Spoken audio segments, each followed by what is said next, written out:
அனைவருக்கும் வணக்கம். என் பேர் நாகராஜன், சாய் நாகா யூடியூப் சேனல். போன ஒரு வீடியோ நான் போட்டிருந்தேன். அந்த வீடியோவில் வந்து இன்ஃப்ளேஷனை பற்றி நான் வந்து நிறையா உங்கள்கிட்ட சொல்லியிருந்தேன். அந்த இன்ஃப்ளேஷன் வந்து எப்படி ஒர்க் அவுட் ஆகுது அப்படின்னு நான் சொன்னேன். இன்ஃப்ளேஷன்றது வந்து தமிழில் நம்ம என்ன சொல்லுவோம் அப்படின்னா பணவீக்கம் அப்படின்னு நம்ம சொல்லுவோம். இந்த முதலீடு நம்ம செய்யக்கூடிய இந்த முதலீடு வந்து பணவீக்கத்தை தாண்டி ஒரு வருமானம் வந்து கிடைக்கக்கூடியதாக இருக்குது அப்படின்னா அந்த முதலீடு தான் வந்து பார்த்திங்கன்னா ஒரு பெஸ்ட்டான முதலீடுன்னு சொன்னேன். அப்போ அந்த பணவீக்கத்தை தாண்டி எதெல்லாம் நம்மளுக்கு வருமானம் வந்து அதிகமாக தருது அப்படின்னு சொல்லி எதெல்லாம் தருது அப்படின்னு சொல்லி நான் இன்னைக்கு பார்க்க போகிறோம். ஓகேங்களா? அப்போ அந்த முதலீடுலாம் எவை அப்படின்னு நம்ம பார்க்க போகிறோம். ஒன்று அப்படின்னு பார்க்கும்போது என்னது அப்படின்னா, ஒன்று டைரக்ட் ஸ்டாக் அப்படின்னு நம்ம சொல்லுவோம். டைரக்ட் ஸ்டாக் அப்படின்னா ஷேர் மார்க்கெட்டில் டைரெக்டாக போய் என்ன செய்யலாம் அப்படின்னா ஸ்டாக் வந்து வாங்கலாம். புரியுங்களா? ஒவ்வொரு கம்பெனி ஷேர் இருக்கும், பேங்க் ஷேர் இருக்கும், அதேமாதிரி ஐடி ஸ்டாக் இருக்கும். இந்த மாதிரி வந்து நிறைய ஸ்டாக்குகள் இருக்கும். இதை வந்து நீங்கள் வாங்கி என்ன செஞ்சுக்கலாம் அப்படின்னா ஹோல்டு பண்ணி ஒரு குறிப்பிட்ட காலத்தில் வந்து வச்சுக்கிட்டு திரும்ப நீங்கள் விற்கிறது. இதில் நீங்கள் பண்ணுறது வந்து பார்த்தீங்கன்னா இந்த இன்ஃப்ளேஷனை தாண்டி வருமானம் வந்து அதிகமாக தான் கிடைக்கும் உங்களுக்கு. நீங்கள் டெய்லி ட்ரேடராக இருந்தால் அது அந்த மாதிரி பண்ண தேவையில்லை. வாங்கி ஹோல்டு பண்ணி நீங்கள் விற்றீங்க அப்படின்னா உங்களுக்கு வந்து இன்ஃப்ளேஷனை தாண்டி வருமானம் கிடைக்கும். இதில் என்ன பிரச்சனை அப்படின்னா எல்லா மக்களும் வந்து பார்த்தீங்கன்னா இதில் டைரக்ட் ஸ்டாக்கு வாங்கலாமா அப்படின்னா நிச்சயமாக முடியாது. ஏன் முடியாது அப்படின்னா இப்போ சாதாரண ஒரு மக்கள் நம்ம எடுத்துக்கிட்டோம் அப்படின்னா அந்த மக்கள் வந்து பார்த்தீங்கன்னா டைரக்ட் ஸ்டாக் வாங்குறதுக்கு ஒரு நாலேஜ் இருக்காது. எந்த ஸ்டாக்கை நம்ம வாங்குறது, எந்த ஸ்டாக்கை வந்து விற்கிறது, எப்போ வந்து அந்த ஸ்டாக் வந்து கரெக்டான சமயத்தில் இன் ஆகுறது, எக்ஸிட் ஆகுறது, எப்போ அந்த மாதிரி வந்து நம்மளுக்கு வந்து அது தெரியாது, அவங்களுக்கு வந்து தெரியாது. அப்போ அந்த தெரியாமல் இருக்கும் பொழுது நம்ம என்ன செய்கிறோம் அப்படின்னா அந்த ஸ்டாக்கை வாங்குறதுனால அவங்களுக்கு வந்து நாலேஜ் இல்லாததுனால அந்த ஸ்டாக் வந்து வாங்க முடியாது. ஓகேங்களா? அப்போ இதை வந்து அவங்க ஈடுபடுறது வந்து ரொம்ப சிரமமாக இருக்கும். அடுத்ததாக வந்து பார்த்தீங்கன்னா பாண்டு மார்க்கெட் நம்ம சொல்லுவோம். இந்த பாண்டு மார்க்கெட்டில் இது இன்ஃப்ளேஷனை விட தாண்டி கொஞ்சம் வருமானம் கிடைக்கும். அதாவது வந்து ரொம்ப கிடைக்காது, ஓரளவுக்கு. இன்ஃப்ளேஷன் வந்து பார்த்தீங்கன்னா 6-7% இருக்குது அப்படின்னா அதில் வந்து பார்த்தீங்கன்னா உங்களுக்கு வந்து ஒரு 10% 9% அது கீழே தான் வந்து பார்த்தீங்கன்னா இந்த பாண்டு மார்க்கெட்டில் கிடைக்கக்கூடிய ரிட்டர்ன் வந்து அவ்வளோதான் இருக்கும். அப்போ இதில் வந்து என்ன இருக்குது அப்படின்னா நம்ம ஒரு வெல்த் கிரியேஷன் வந்து பார்த்தீங்கன்னா லாங் டேர்மாக வந்து ஒரு பெரிய வெல்த் கிரியேஷன் பண்ணலாம் அப்படின்னா அது கிடைக்காது. ஆனால் வந்து ட்ரெடிஷ்னல் இன்வெஸ்டார் இருக்காங்க பார்த்தீங்களா?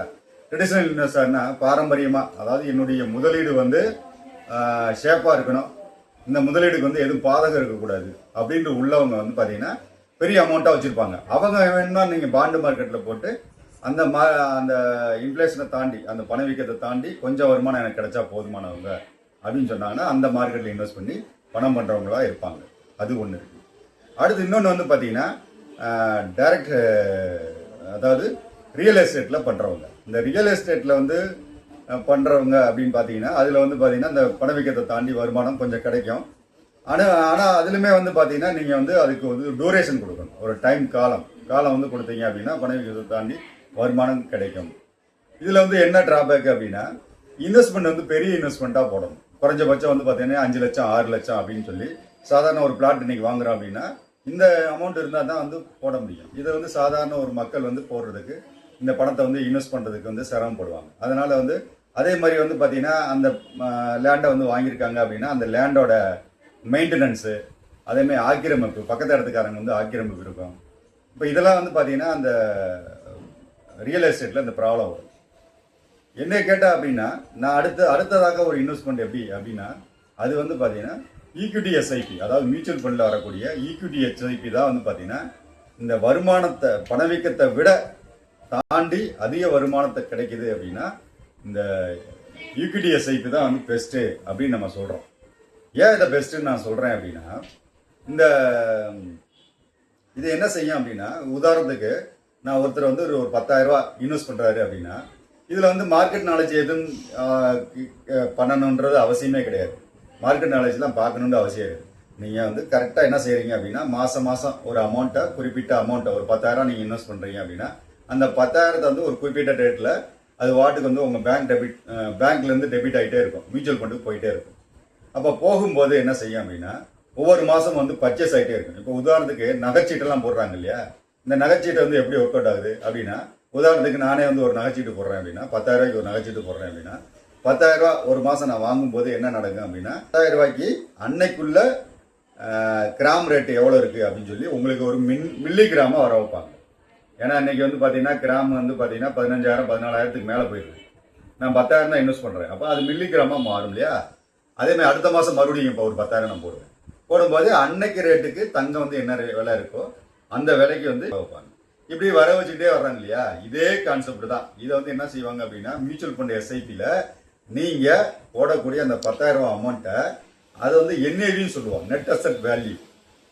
அதை வந்து யூனிட்டா உங்களுக்கு வந்து வர வச்சுக்கிட்டே வருவாங்க ஒவ்வொரு மாசமும். இந்த மாசம் வந்து ஒரு 10,000 ரூபாய்க்கு, திரும்ப 2வது மாசம் ஒரு 10,000 ரூபாய்க்கு, 3ஆம் மாசம் ஒரு 10,000 ரூபாய்க்கு, இந்த மாதிரி வந்து வர வைக்க யூனிட்டோட வேல்யூ வந்து கூடிக்கிட்டே இருக்கும். என்ஏவோட மதிப்பு வந்து இன்க்ரீஸ் ஆகிட்டே இருக்கும். இது எல்லாம் என்ன செய்யும், ஒரு காலத்துல வந்து பாத்தீங்கன்னா ஒரு 10 வருஷத்துக்கு மேல நீங்க எல்லாம் வச்சுட்டீங்க அப்படின்னா இந்த எல்லா மாசமும் வந்து பாத்தீங்கன்னா வாங்கக்கூடிய அந்த என்ஏவி வேல்யூ வந்து பாத்தீங்கன்னா ஆவரேஜ் பிரைஸ்க்கு மாறிடும். அப்ப ஆவரேஜ் பிரைஸ்க்கு மாறும் பொழுது என்ன செய்யும் அப்படின்னா ஒரு பெரிய ஹியூஜ் அமௌண்ட்டா உங்களுக்கு தேரும். இப்ப வந்து இந்த பெரிய அமௌண்ட்டா உங்களுக்கு தேருது அப்படின்னா பிள்ளைகளோட படிப்பு செலவு, அவங்களுடைய கல்யாண செலவு, ரிட்டையர்மெண்ட், ஒரு கார் வாங்குறதோ இல்லாட்டி ஒரு ஃபாரின் டூர் போறதுக்கோ நம்ம வந்து இந்த பண்டை இந்த இந்த இதுல போட்ட அந்த வெல்த் கிரியேஷன் மூலமா கிடைக்கக்கூடிய அந்த பண்டை வந்து பயன்படுத்தி ஒரு நல்ல வந்து அமௌண்ட்டை வந்து பெறலாம். அதனால வந்து என்னை கேட்டீங்கன்னா இந்த ஈக்விட்டி எஸ்ஐபி தான் வந்து பாத்தீங்கன்னா பெஸ்ட் இன்வெஸ்ட்மெண்ட், அதாவது பணவீக்கத்தை தாண்டி வருமானம் கிடைக்கக்கூடியது அப்படின்னு நான் சொல்லுவேன். நன்றி, வணக்கம். அடுத்த வீடியோவில் பார்ப்போம். தேங்க்யூ.